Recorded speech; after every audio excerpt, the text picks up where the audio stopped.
Welcome to my YouTube channel ABCD physics. इस video में हम फिजिकल क्वांटिटी को कितने भागों में बांटा गया है on the basis of magnitude and direction. तो जो फिजिकल क्वांटिटी है उसे मैग्नीट्यूड एंड डायरेक्शन के बेसिस पे हमें देखिए, फर्स्ट है स्केलर क्वांटिटी, सेकंड है वेक्टर क्वांटिटी और एक और क्वांटिटी है जो है टेंसर क्वांटिटी। इसे हम लोग 11th क्लास में पढ़ेंगे, बट हम लोग 9th के बेसिक चैप्टर में हम लोग पढ़ेंगे कि स्केलर क्वांटिटी क्या होता है, वेक्टर क्वांटिटी क्या होता है। तो आइए अब हम जानते हैं कि स्केलर क्वांटिटी किसे कहते हैं।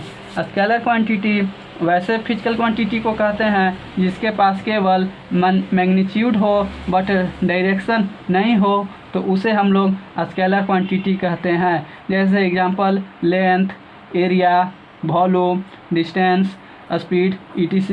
यानी स्केलर क्वांटिटी उसे हम लोग कहेंगे जिसके पास केवल मैग्नीट्यूड हो, या मैग्नीट्यूड कहने का मतलब उस पे पास केवल मात्रक हो, उसके पास केवल मात्रक हो और डायरेक्शन नहीं हो, तो उसे हम लोग स्केलर क्वांटिटी कहते हैं। एंड जो सेकंड है वो हमारा वेक्टर क्वांटिटी। तो देखिए, वेक्टर क्वांटिटी वैसे फिजिकल क्वांटिटी को कहते हैं जिसके पास मैग्नीट्यूड होता है बस एज वेल एज डायरेक्शन भी होता है, उसे हम लोग वेक्टर क्वांटिटी कहते हैं। वेक्टर क्वांटिटी एक vector follow the vector addition, उसे भी हम लोग वेक्टर क्वांटिटी कहते हैं। यानी वेक्टर क्वांटिटी वैसे क्वांटिटी को कहते हैं जिसके पास मैग्नीट्यूड हो और साथ ही साथ डायरेक्शन भी हो, बट वो फॉलो करे हमारा vector law of vector addition को, तो उसे हम लोग वेक्टर क्वांटिटी कहते हैं। जैसे देखिए, वेक्टर क्वांटिटी हम लोग एग्जांपल है डिस्प्लेसमेंट, वेलोसिटी, फोर्स etc। तो चलिए अब हम आगे जानते हैं कि स्केलर क्वांटिटी को हम लेंथ को क्यों स्केलर क्वांटिटी कहें, एरिया को क्यों स्केलर क्वांटिटी कहें, डिस्टेंस को क्यों स्केलर क्वांटिटी कहें और डिस्प्लेसमेंट को क्यों हम वेक्टर क्वांटिटी कहें। जैसे मान लीजिए कोई पूछेगा आपसे लेंथ ऑफ पेन आपका कितना है, तो लेंथ ऑफ पेन यानी कहने का मतलब, मान लीजिए हमारे ये लेंथ ऑफ पेन है, तो ये कहने का मतलब कि 15 सेंटीमीटर है। तो इसमें तो हमारा डायरेक्शन नहीं है कि 15 सेंटीमीटर किस डायरेक्शन में है, तो ये हमारा लेंथ जो है वो हमारा स्केलर क्वांटिटी हो जाता है।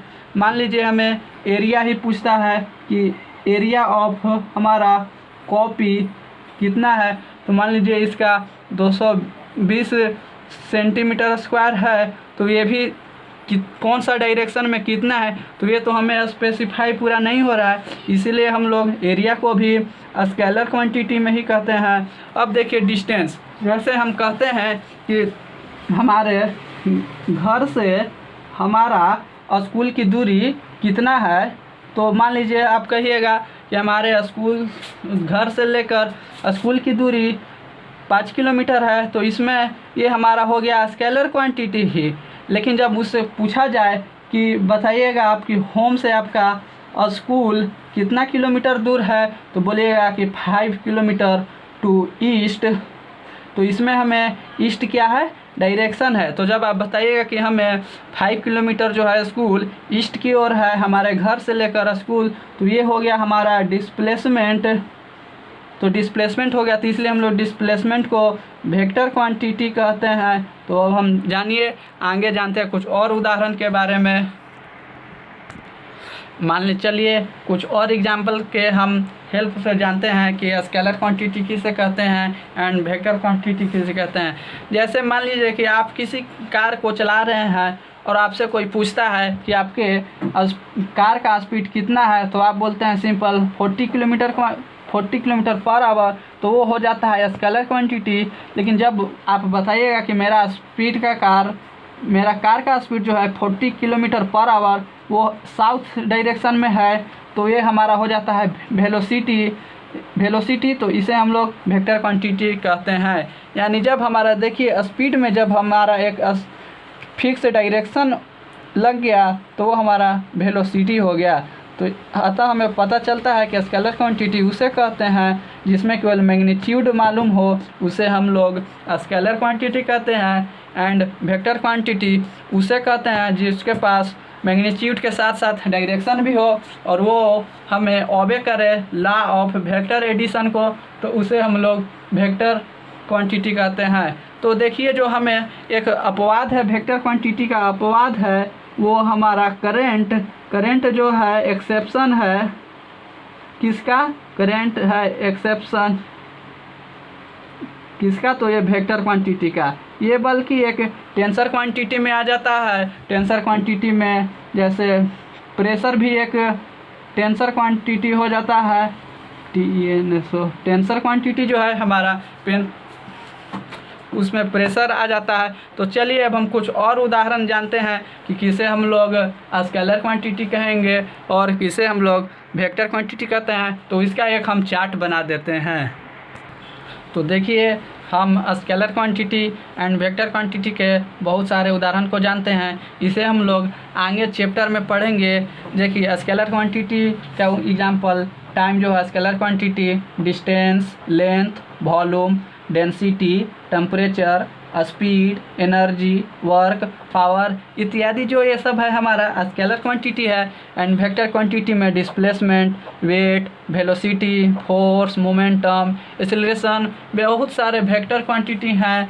तो आगे हम जानेंगे ये सारा जो स्पीड है, स्पीड को क्यों हम लोग स्केलर क्वांटिटी कहें, वेलोसिटी को हम लोग क्यों स्केलर क्वांटिटी कहें। तो ये हमें सब चैप्टर में पढ़ना है। जैसे देखिए 9th चैप्टर में फर्स्ट चैप्टर पढ़ना है हमें मोशन, सेकंड है फोर्स, तो फोर्स को हम लोग क्यों वेक्टर क्वांटिटी कहें वो भी जानेंगे। थर्ड चैप्टर है ग्रेविटेशन, फोर्थ चैप्टर है वर्क, पावर, एनर्जी। तो वो हमें पता चलेगा कि ये कौन सा क्वांटिटी है, स्केलर है कि वेक्टर। तो चलिए आज हम इतना ही जानते हैं कि स्केलर क्वांटिटी किसे कहते हैं, वेक्टर क्वांटिटी किसे कहते हैं, और उस स्केलर क्वांटिटी का बहुत सारे उदाहरण देखें। यहाँ वेक्टर क्वांटिटी का हम लोग उदाहरण देखें। तो देखिए एक सिंपल सा जानते हैं कि स्केलर क्वांटिटी उसे कहेंगे जिसके पास केवल मैग्नीट्यूड हो, और केवल मैग्नीट्यूड हो उसे हम लोग स्केलर क्वांटिटी कहेंगे। और वेक्टर क्वांटिटी हम उसे कहेंगे जिसके पास डायरेक्शन के साथ साथ मैग्नीट्यूड भी हो, तो उसे हम लोग वेक्टर क्वांटिटी कहेंगे। और एक जो होता है टेंसर क्वांटिटी, थर्ड जो क्वांटिटी फिजिकल क्वांटिटी होता है वो टेंसर क्वांटिटी होता है। इसे हम लोग 11th 12th में जानेंगे। तो चलिए दोस्त मैं आज इतना ही रहने देता हूँ, और आगे हम लोग जानेंगे यूनिट के बारे में कि यूनिट के कितने प्रकार हैं। जैसे यूनिट के MKS system, CGS system, MKS system, SI unit किसे कहते हैं, उसका यूनिट क्या होता है। तो चलिए अगर मेरा चैनल